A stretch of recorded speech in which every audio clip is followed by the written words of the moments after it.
Hi കൂട്ടുകാർ, അസ്സലാമു അലൈക്കും വറഹ്മത്തുള്ളാഹി തആല വബറകാതുഹു.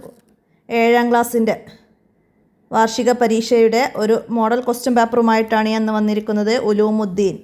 അപ്പോൾ നമുക്ക് ചോദ്യങ്ങൾ വായിച്ച് ഉത്തരങ്ങൾ മനസ്സിലാക്കാം. എന്താണ് ആദ്യം വരുന്നത്? ലോകത്തെ പ്രബല മതം ഏതാണെന്നാണ്. ഏതാണ് ലോകത്തെ പ്രബല മതം? ഇസ്ലാം മതമാണ്. അടുത്തത് ലോകത്തെ അറബി രാഷ്ട്രങ്ങൾ 22 രാഷ്ട്രങ്ങളാണ്. ലോകത്തെ അറബി രാഷ്ട്രങ്ങൾ 22 അടുത്തത് നബി തങ്ങളുടെ അടുത്ത് വെച്ച് തൗറാത്ത് വായിച്ച സഹാബി ആരായിരുന്നു? ഉമർ റളിയല്ലാഹു അൻഹു ആണ്. ഉമർ റളിയല്ലാഹു അൻഹു. അടുത്തത് ചൈനയിൽ മുസ്ലിങ്ങളുടെ എണ്ണം 30 മില്യൺ ആണ് ചൈനയിൽ മുസ്ലിങ്ങളുടെ എണ്ണം. ഏറ്റവും കൂടുതൽ മുസ്ലിങ്ങളുള്ള രാജ്യം ഇന്തോനേഷ്യയാണ്. അടുത്തത് മലബാർ സമരം നടന്ന വർഷം. മലബാർ സമരം, മാപ്പിള ലഹള എന്താണ്? 1921 നടന്നത്. അടുത്തത് ഒന്നാം ലോക മഹായുദ്ധത്തിൽ പരാജയപ്പെട്ട രാജ്യം തുർക്കി. അടുത്തത് ഇന്ത്യയിലെ പ്രമുഖ മതവിഭാഗങ്ങൾ ആരായിരുന്നു? മുസ്ലിങ്ങളും ഹിന്ദുക്കളുമായിരുന്നു ഇന്ത്യയിലെ പ്രമുഖ മതവിഭാഗങ്ങൾ. അടുത്തത് എന്താണ്? ഫഹുവല്ലദീ തമ്മ മഅന വസൂറത്തുഹു സുമ്മസ്തഫാഹു ഹബീബം ബാരിഅൻ നസമി. ഈ ബൈത്ത് രചിച്ച മഹാൻ ആരാണെന്നാണ്. അപ്പോൾ ഇവിടെ ഒരു വരിയേ ഉള്ളൂ. നമ്മൾ ബൈത്ത് മുഴുവനായിട്ട് അതിലുള്ള 2 വരിയും പാടിയതാണ്. ആരായിരുന്നു രചിച്ചത്? ഇമാം ബൂസരി റഹിമഹുല്ലാഹു ആണ്. ഇമാം ബൂസരി റഹിമഹുല്ലാഹു. അടുത്തത് എന്താണ്? നബി സല്ലല്ലാഹു അലൈഹി വസല്ലമ തങ്ങൾക്ക് 10 വർഷം സേവനം ചെയ്തു. ഏത് സഹാബിയായിരുന്നു? അനസ് റളിയല്ലാഹു അൻഹു ആണ്. അടുത്തത് അഷെയ്ഖ് അഹമ്മദുൽ കബീർ റിഫായി റളിയല്ലാഹു അൻഹു വഫാത്തായ വർഷം എത്രയാണ്? ഹിജ്റ 578 ഷെയ്ഖ് അഹമ്മദുൽ കബീർ റിഫായി വഫാത്തായത്. അടുത്തത് ഉസ്മാനികളുടെ ഭരണം അവസാനിച്ച വർഷം. ഉസ്മാനികളുടെ ഭരണം അവസാനിച്ചത് 1342 ഹിജ്റ 1342. അടുത്തത് ഹുലാസത്തുൽ ഹിസാബിൻ്റെ രചയിതാവ് ആരായിരുന്നു? ഹുലാസത്തുൽ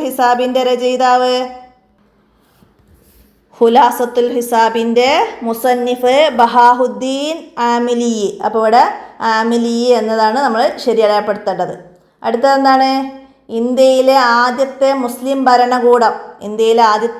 ഭരണകൂടം അറക്കൽ രാജയുടേതാണ്. അടുത്തത് ഹൈദർ അലിയുടെ മകനാണ് ടിപ്പു സുൽത്താൻ്റെ പിതാവാര്? അങ്ങനെ തിരിച്ചു ചോദ്യം വരും. ഹൈദർ അലി. അപ്പോൾ അതൊക്കെ മനസ്സിലാക്കുക. അടുത്തതാണ് ഇഞ്ചിയുടെ അറബിയാണ് സഞ്ചബീൽ എന്നത്. അടുത്തത് 2022 GDP എത്ര എന്നാണ്. 2022 GDP കേവലം 7% മാത്രമാണ്. സാമ്പത്തിക വളർച്ച. ഇന്ത്യ ലോകത്തെ ഏറ്റവും വലിയ സാമ്പത്തിക ശക്തിയായിരുന്നു. GDP 20% വരെ എത്തിയിരുന്നു. എന്നാൽ 2022 അത് 7% മാത്രമാണുള്ളത്. അപ്പോൾ അത് മനസ്സിലാക്കുക. അടുത്തത് എന്താണ്? വനൂറുല്ലാഹി ലാ യുഹ്ദാ ലിയാസി. ഇത് പറഞ്ഞതാരാണ്? ഇമാം വക്കീർ റളിയല്ലാഹു അൻഹു ആണ്. മൗഹിബുസ് സാലിഹീൻ എന്ന ബൈത്തിൽ നമ്മൾ പറഞ്ഞിരുന്നു. അപ്പോൾ അത് മനസ്സിലാക്കുക. അടുത്ത എന്താണ്? ഷഖൗത്തു ഇലാ വഖീ സുഅ ഹിഫ്ലി. ഇത് പറഞ്ഞതാരായിരുന്നു? ഇമാം ഷാഫി റളിയല്ലാഹു അൻഹു ആണ് അത് പറഞ്ഞത്. അതുമായി തന്നെ ഉള്ളതാണ്. ഇമാം ഷാഫി റളിയല്ലാഹു അൻഹുവിൻ്റെ ഉസ്താദാണ് ആര്? വക്കീ വക്കീ എന്നവർ. അപ്പോൾ അത് മനസ്സിലാക്കുക. ഇമാം വക്കീ റളിയല്ലാഹു അൻഹു ഇമാം ഷാഫി റളിയല്ലാഹു അൻഹുവിൻ്റെ ഉസ്താദാണ്. ഉസ്താദിലേക്ക് ചില പരാതികൾ ബോധ്യപ്പെടുത്തുന്നതാണ് നമ്മൾക്ക് ആ ബൈത്തിൽ പഠിക്കാനുള്ളത്. അപ്പോൾ അർത്ഥമൊക്കെ മനസ്സിലാക്കി പഠിക്കുക. അടുത്തത് സമസ്തയുടെ പ്രഥമ പ്രസിഡൻറ്റ്. സമസ്തയുടെ പ്രഥമ പ്രസിഡൻറ്റ് വരക്കൽ മുല്ലക്കോയ തങ്ങളാണ്. വരക്കൽ മുല്ലക്കോയ തങ്ങളാണ് സമസ്തയുടെ പ്രഥമ പ്രസിഡൻറ്റ്. അപ്പോൾ അടുത്ത ഇനി വരുന്നത് ചേരുംപടി ചേർക്കാനാണ്. അപ്പോൾ ചേരുംപടി ചേർക്കാനുള്ളത് നമുക്ക് മുഴുവനായിട്ടിപ്പോൾ ഒരു സ്ക്രീനിൽ കാണിക്കാൻ കഴിയില്ല. അതുകൊണ്ട് ഞാനത് അതിന് മാച്ചായത് പറഞ്ഞിട്ട് വോയിസ് ചെയ്യാം, മനസ്സിലാക്കുക. എന്താണ് കറുത്ത അധ്യായം? കറുത്ത അധ്യായം എന്നത് എന്താണ്? കറുത്ത അധ്യായം എന്താണ്? പാശ്ചാത്യരുടെ അധിനിവേശമാണ്. പാശ്ചാത്യരുടെ അധിനിവേശം. അടുത്തത് എന്താണ്? ബീഹാർ. ബീഹാർ എന്താണ്? 17%. ബീഹാറിൽ 17% എന്നതാണ്. ബീഹാറിൽ 17% മുസ്ലിങ്ങൾ അധിവസിക്കുന്നു എന്ന് നമ്മൾ പറഞ്ഞു. അപ്പോൾ അതാണ് അവിടെ മാച്ചായി വന്നത്. അടുത്തത് എന്താണ്? കേരളം. കേരളത്തിൽ എന്താണ്? 1 കോടി. കേരളത്തിൽ 1 കോടിയാണ്. 1 കോടിയോളം ഉണ്ട് കേരളത്തിൽ. അടുത്തതാ കർണാടക. കർണാടകയിൽ 90 ലക്ഷത്തോളം. 90 ലക്ഷത്തോളമാണ് കർണാടകയിൽ. അടുത്തത് തമിഴ്നാട്. തമിഴ്നാട്ടിലോ 50 ലക്ഷത്തോളം. തമിഴ്നാട്ടിൽ 50 ലക്ഷം. അടുത്തത് ജമ്മു കാശ്മീർ. ജമ്മു കാശ്മീരിൽ 69%. ജമ്മു കാശ്മീരിൽ 69%. ആസാമിൽ 35%. ആസാം 35%. അമേരിക്ക. അമേരിക്കയിൽ 4.5 മില്യൺ. അമേരിക്കയിൽ 4.5 മില്യനാണ്. റഷ്യ. റഷ്യയിൽ 25 മില്യൺ. റഷ്യയിൽ 25 മില്യൺ. അടുത്തത് ഫ്രാൻസ്. ഫ്രാൻസിൽ 1 മില്യൺ. അപ്പോൾ അതൊക്കെ നമ്മൾ പാഠഭാഗത്തിൽ പഠിച്ചത് നന്നായി മനസ്സിലാക്കി പഠിക്കുക. അപ്പോഴാണ് ഇതുപോലെ മാച്ച് ചെയ്യാൻ വന്നാൽ നമുക്ക് എഴുതാൻ കഴിയുള്ളൂ. അടുത്ത ഇനി മറ്റൊരു മാച്ച് ചെയ്യാനുള്ളതാണ്. എന്താണ്? അത് ദിക്ർ. അത് ദിക്ർ എന്നത് എന്താണ്?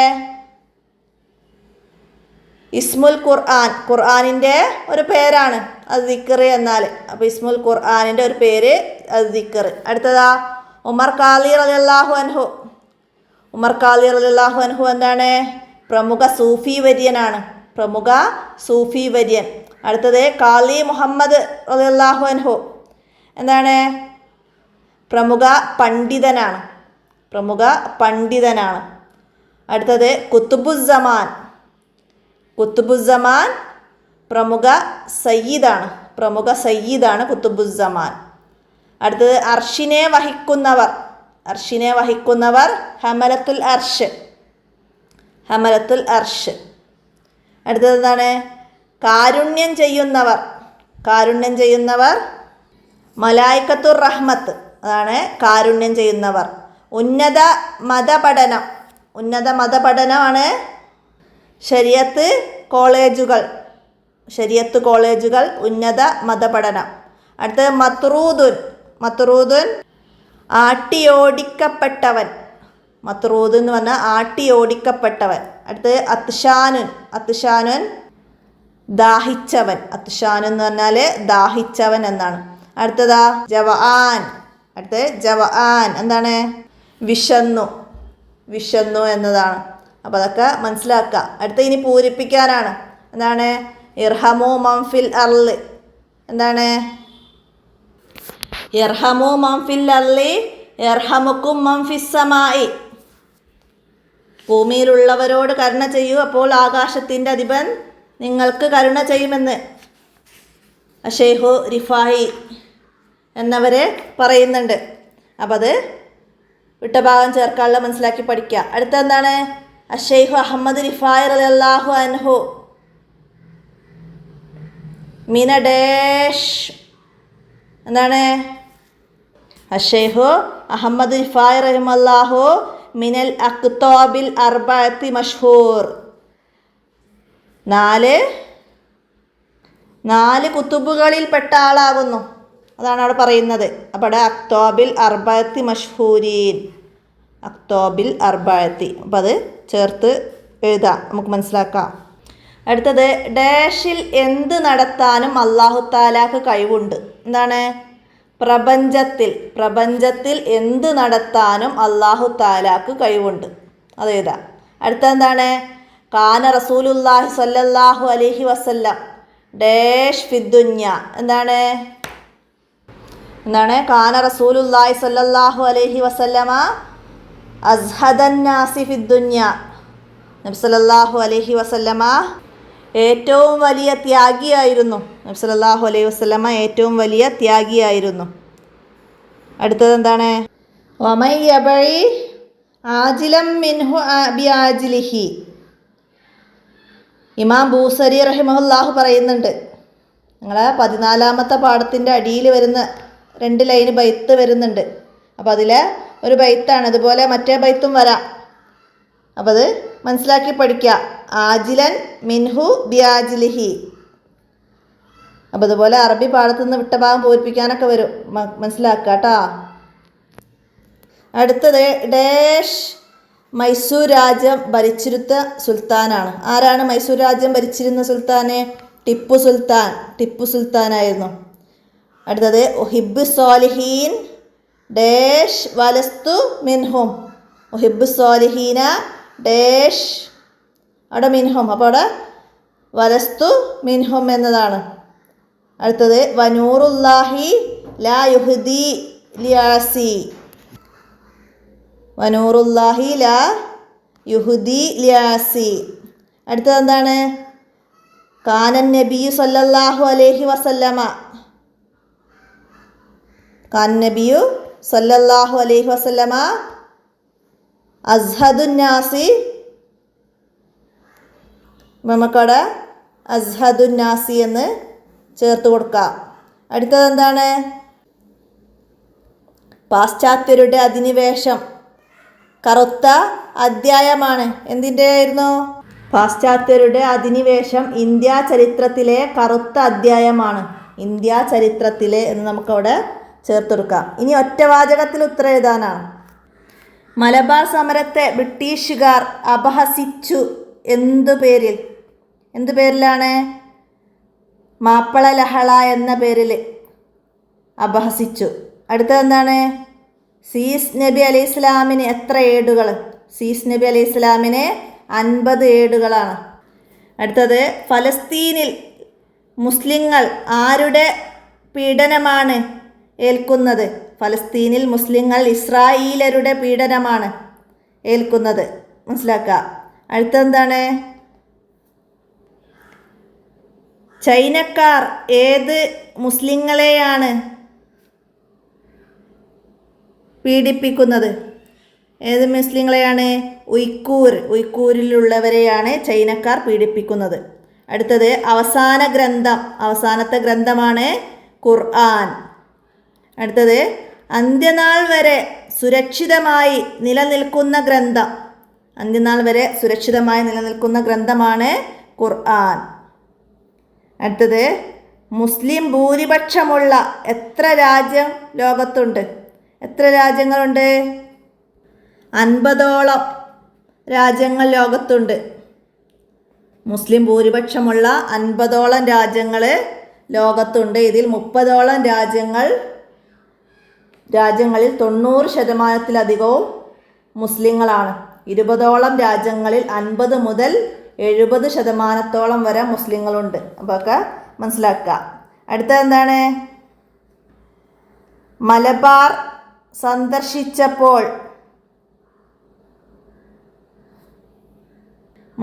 സന്ദർശിച്ചപ്പോൾ ഗാന്ധിജിയുടെ കൂടെ ഉണ്ടായിരുന്ന ആള് ആരായിരുന്നു? ഷൗക്കത്ത് അലി എന്നേതാ. അടുത്തത് ബ്രിട്ടീഷ് അധിനിവേശത്തിൽ ഏറ്റവും കൂടുതൽ കെടുതി അനുഭവിച്ചത് ആരാണ്? കെടുതി അനുഭവിച്ചത് മുസ്ലിങ്ങളായിരുന്നു. അടുത്തത് ബ്രിട്ടീഷ് ഗവൺമെൻറ്റിൻ്റെ ഭരണതന്ത്രം എന്തായിരുന്നു? ഭിന്നിപ്പിച്ച് ഭരിക്കുക എന്ന തന്ത്രമായിരുന്നു. ഭിന്നിപ്പിച്ച് ഭരിക്കുക എന്ന തന്ത്രമായിരുന്നു ബ്രിട്ടീഷ് ഗവൺമെൻറ്റിൻ്റെ ഭരണതന്ത്രം. മനസ്സിലാക്കുക, ഭിന്നിപ്പിച്ച് ഭരിക്കുക എന്നതായിരുന്നു. ഇനി ഉത്തരം എഴുതാനാണ്. എന്താണ്? മലബാർ സമരത്തിനു നേതൃത്വം നൽകിയ പ്രമുഖരിൽ 6 പേര് ആരെല്ലാമാണ്? ആലി മുസ്ലിയാർ, കട്ടിലശ്ശേരി മുഹമ്മദ് മുസ്ലിയാർ, ചെമ്പകശ്ശേരി തങ്ങൾ, പാണക്കാട് ഹുസൈൻ തങ്ങൾ, വാര്യംകുന്നത്ത് കുഞ്ഞഹമ്മദ് ഹാജി, ഉണ്ണി മൂസ തുടങ്ങിയവരായിരുന്നു. അടുത്തത്, ലോക മുസ്ലിങ്ങൾ നേരിടുന്ന പ്രധാന പ്രശ്നങ്ങൾ 6 എഴുതാനാണ്. ഏതൊക്കെയാണ്? വിവേചനം, സാംസ്കാരികാധിനിവേശം, വിഭാഗീയത, വഹാബിസം, മതനിരാശം, വർഗീയത എന്നിവയാണ് ലോക മുസ്ലിങ്ങൾ നേരിടുന്ന പ്രധാന പ്രശ്നങ്ങൾ. അടുത്തത്, ലോക മുസ്ലിങ്ങൾ നേരിടുന്ന പ്രധാന പ്രശ്നങ്ങൾ മറികടക്കാനുള്ള മാർഗങ്ങൾ എന്തൊക്കെയാണ്? ശരിയായ വിദ്യാഭ്യാസവും ആത്മീയ ബോധനവുമാണ് ഇവയെ മറികടക്കാനുള്ള മാർഗങ്ങൾ. ശരിയായ വിദ്യാഭ്യാസവും ആത്മീയ ബോധനവുമാണ് ഇവയെ മറികടക്കാനുള്ള മാർഗങ്ങൾ. അടുത്തത്, യർഫഉല്ലാഹുല്ലദീ ആമനൂ മിൻകും വല്ലദീന ഊത്തുൽ ഇൽമ ദറജാത്തി. അതിൻ്റെ അർത്ഥം എഴുതാനാണ്. എന്താണ്? നിങ്ങളിൽ സത്യവിശ്വാസികളെയും അറിവുള്ളവരെയും അല്ലാഹു തആല ഉന്നതങ്ങളിലേക്ക് ഉയർത്തും. നിങ്ങളിൽ സത്യവിശ്വാസികളെയും അറിവുള്ളവരെയും അല്ലാഹു തആല ഉന്നതങ്ങളിലേക്ക് ഉയർത്തും. അടുത്തത് എന്താണ്? ഇന്നാ നഹ്നു നസ്സൽന ദിക്ർ വ ഇന്നാ ലഹു ലഹാഫിളൂൻ. അർത്ഥം എഴുതാനാണ്. എന്താണ്? നിശ്ചയം ഈ ഖുർആൻ അവതരിച്ചത് നാമാണ്. ഈ ഖുർആൻ അവതരിപ്പിച്ചത് നാമാണ്. നിശ്ചയം നാം അതിനെ സംരക്ഷിക്കുക തന്നെ ചെയ്യും. ഇനി 5 വരിയിൽ കുറയാതെ ഉപന്യസിക്കാനാണ്. അള്ളാഹുവിൻ്റെ മലക്കുകൾ എന്നതിനെക്കുറിച്ച് 5 വരിയിൽ കുറയാതെ എഴുതണം. എന്തൊക്കെ എഴുതാം? പ്രകാശത്താൽ സൃഷ്ടിക്കപ്പെട്ടവരാണവർ. അവർക്ക് നായയുടെയും പന്നിയുടെയുമല്ലാത്ത വ്യത്യസ്ത രൂപങ്ങൾ പ്രാപിക്കാൻ സാധിക്കും. അവർക്ക് 2 3 അതിലധികമോ ചിറകുകളുണ്ടാകും. അവർ സ്ത്രീകളോ പുരുഷന്മാരോ അല്ല. അവർക്ക് തീറ്റയോ കുടിയോ ഉറക്കമോ ക്ഷീണമോ വിശപ്പോ ദാഹമോ ഇല്ല. അല്ലാഹു തആല കൽപ്പിച്ചതെന്തും അവർ ചെയ്യും. അല്ലാഹു തആലയുടെ കൽപ്പനക്കെതിരായി അവരിൽ നിന്ന് ഒന്നും ഉണ്ടാവുകയില്ല. അവരുടെ എണ്ണം അല്ലാഹു തആലാക്ക് മാത്രമേ അറിയൂ. പൊതുവെ ആകാശമാണ് അവരുടെ വാസസ്ഥലം. ചിലർ ഭൂമിയിലേക്ക് ഇറങ്ങി വരികയും ചെയ്യും. ഭൂമിയിൽ വസിക്കുന്നവരും മലക്കുകളിൽ ഉണ്ട്. അപ്പം അത് നന്നായി മനസ്സിലാക്കി പഠിക്കുക. മലക്കുകളെ കുറിച്ച് അത് ഇമ്പോർട്ടൻ്റ് ചോദ്യമാണ്, എഴുതാൻ വരാറുണ്ട് അധിക എക്സാമിനും. അടുത്തത്, മലബാർ സമരം. മലബാർ സമരത്തെ കുറിച്ചിട്ടാണ് 5 വരി കുറയാതെ എഴുതേണ്ടത്. എന്താണ് എഴുതുക നമ്മൾ? 1-ാം ലോക മഹായുദ്ധത്തിൽ തുർക്കി പരാജയപ്പെട്ടു. ബ്രിട്ടീഷുകാർ ആ രാജ്യം അധീനപ്പെടുത്തി. ഖിലാഫത്ത് ഇല്ലാതെയായി. ഇതിനെതിരെ ലോകത്തുള്ള മുസ്ലിങ്ങൾ പ്രതിഷേധിച്ചു. ഇന്ത്യയിൽ ഖിലാഫത്ത് മൂവ്മെൻ്റ് ആരംഭിച്ചു. ഇന്ത്യൻ നാഷണൽ കോൺഗ്രസ് ഇതിനു പിന്തുണ നൽകി. ഗാന്ധിജിയും ഷൗക്കത്ത് അലിയും മലബാർ സന്ദർശിച്ചു. സമരം ശക്തമായി. ബ്രിട്ടീഷ് സർക്കാർ നേതാക്കളെ കള്ളക്കേസുണ്ടാക്കി അറസ്റ്റ് ചെയ്തു. സമരത്തെ നേരിടാൻ പട്ടാളത്തെ ഇറക്കി. അവർ കൊലയുമായി മലബാർ തകർത്തു. ആയിരങ്ങളെ കൊന്നൊടുക്കി. നിരവധി പേർ നാടുകടത്തി. അതാണ് മലബാർ സമരത്തെക്കുറിച്ച് നിങ്ങൾ മനസ്സിലാക്കേണ്ടത്. അപ്പം അത്രയും നന്നായി മനസ്സിലാക്കിയിട്ട് എഴുതുക. അതിൽ പങ്കെടുത്തവർ ആലി മുസ്ലിയാർ, കട്ടിലശ്ശേരി മുഹമ്മദ് മുസ്ലിയാർ, ചെമ്പകശ്ശേരി തങ്ങൾ, പാണക്കാട് ഹുസൈൻ തങ്ങൾ, വാര്യംകുന്നത്ത് കുഞ്ഞഹമ്മദ് ഹാജി, ഉണ്ണി മൂസ തുടങ്ങിയവർ അതിൽ നേതൃത്വം നൽകിയ പ്രമുഖരാണ്. 1921 മലബാർ സമരം നടന്നത്. അതൊക്കെ മനസ്സിലാക്കുക. അടുത്തത്, നബി തങ്ങളുടെ വിനയത്തെ കുറിച്ചിട്ടാണ് 5 വരി കുറയാതെ എഴുതേണ്ടത്. അപ്പോൾ ജനങ്ങളിൽ വെച്ച് ഏറ്റവും ഐഹിക വിരക്തിയുള്ള ആളായിരുന്നു നബി സല്ലല്ലാഹു അലൈഹി വസല്ലമ. വളരെയധികം ലാളിത്യത്തോടെയും ആഡംബരങ്ങളൊന്നും ഇല്ലാതെയാണ് അവിടുന്ന് ജീവിച്ചത്. ഇഹലോകത്തേക്കാൾ പരലോകത്തിന് പ്രാമുഖ്യം നൽകിയിരുന്നു. നബി സല്ലല്ലാഹു അലൈഹി വസല്ലമ വളരെ ലളിതമായ ജീവിതമായിരുന്നു ജീവിച്ചിരുന്നത്. ഉമർ ഫാറൂഖ് റളിയല്ലാഹു അൻഹു നബി സല്ലല്ലാഹു അലൈഹി വസല്ലമയുടെ വീട്ടിൽ ചെന്നപ്പോൾ അവിടെ കണ്ട കാഴ്ച അദ്ദേഹത്തെ അസ്വസ്ഥനാക്കിയിരുന്നു. ഈന്തപ്പനയോലയിൽ മനഞ്ഞുണ്ടാക്കിയ പരുപരുത്തയായ ഒരു പായയിലായിരുന്നു തിരുദൂതർ കിടന്നത്. അത് കാരണം അദ്ദേഹത്തിൻ്റെ ശരീരത്തിൽ അടയാളം വന്നിരുന്നു. ഈന്തപ്പന നാര് നിറച്ച തോലായിരുന്നു തലയിണയായിട്ട് വെച്ചിരുന്നത്. മെത്തയോ കട്ടിലോ വിരിപ്പോ ഉണ്ടായിരുന്നില്ല. ഈ ഒരു പരുക്കൻ പായ അല്ലാതെ ലോക നേതാവിന് കിടക്കാൻ അവിടെ ഒന്നും ഉണ്ടായിരുന്നില്ല. അവിടുത്തെ അനുഗ്രഹീതമായ മേനിയിൽ ഈ പായയുടെ അടയാളങ്ങൾ കണ്ട് ഉമർ റളിയല്ലാഹു അൻഹുവിന് കണ്ണീരടക്കാനായില്ല. അപ്പോൾ അതൊക്കെ ആ പാഠത്തെ ആസ്പദമാക്കിയിട്ട് പറയുന്നുണ്ട്. അപ്പോൾ അത് മനസ്സിലാക്കി പഠിക്കുക. അടുത്തത് സമസ്ത കേരള ജമിയത്തുൽ ഉലമ. അതിനെക്കുറിച്ചിട്ട് 5 വരി കുറയാതെ എഴുതണം. അത് ഏത് ചാപ്റ്ററിലാണ് നമ്മൾ പറയുന്നത്? നിങ്ങൾ 18ാമത്തെ പാഠത്തിലെ അവസാനത്തിൽ പറയുന്നുണ്ട് 1921 കേരളത്തിൽ പ്രത്യക്ഷപ്പെട്ട വഹാബി മൂവ്മെൻറ്റ് കേരള മുസ്ലിങ്ങളുടെ ഐക്യം തകർത്തു. മുസ്ലിങ്ങളെ കാഫിറുകളും മുശ്രിക്കുകളുമായി ചിത്രീകരിച്ചു. വഹാബികൾ മഹാന്മാരെ അധിക്ഷേപിക്കുകയും മുസ്ലിങ്ങളുടെ ധാർമ്മിക ബോധനം ബലഹീനമാക്കുകയും ചെയ്തു. ഇതിനെ പ്രതിരോധിക്കാൻ പണ്ഡിതന്മാർ മുന്നോട്ട് വരികയും തൽഫലമായി സമസ്ത കേരള ജമിയത്തുൽ ഉലമ സ്ഥാപിതമാവുകയും ചെയ്തു. വരക്കൽ മുല്ലക്കോയ തങ്ങളായിരുന്നു അതിൻ്റെ പ്രഥമ പ്രസിഡന്റ്. അപ്പോൾ അത് മനസ്സിലാക്കി പഠിക്കുക.